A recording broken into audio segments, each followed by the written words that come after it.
Vous avez derrière vous la dernière génération des véhicules d'intervention massive tels qu'il en existe sur les aéroports. Cet engin de dernière technologie, c'est un véhicule qui nous permet de faire 120 mètres cubes de mousse en 2 minutes. Donc 120 mètres cubes de mousse en 2 minutes. Il a un canon que vous voyez pour l'instant rangé en sa partie supérieure. Ce canon peut envoyer 6000 litres d'eau à la minute à 90 mètres. Donc c'est vraiment des moyens d'intervention massive. Enfin, notre travail est de garder une zone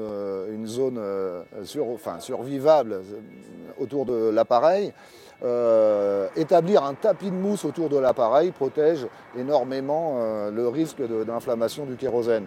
Voilà à quoi servent ces engins. Ils servent également à attaquer un incendie s'il y a besoin.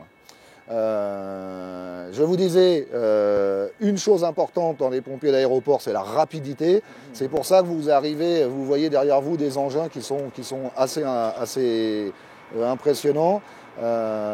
Cet engin-là pèse 46 tonnes. Et peut rouler jusqu'à 145 km/h. Il est doté de 2 moteurs qui représentent à eux deux 1300 chevaux. Ça a des accélérations comparables à une voiture classique que vous avez sur la route.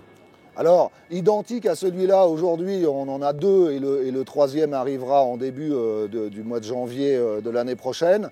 Nous en avons également derrière vous d'anciennes générations. Au total, nous en avons 9 du même gabarit. 9, étant donné qu'il m'en faut régulièrement, réglementairement, 6 opérationnels. Nous avons des délais d'intervention.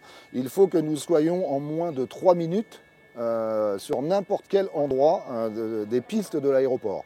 Moins de 3 minutes après avoir été alerté.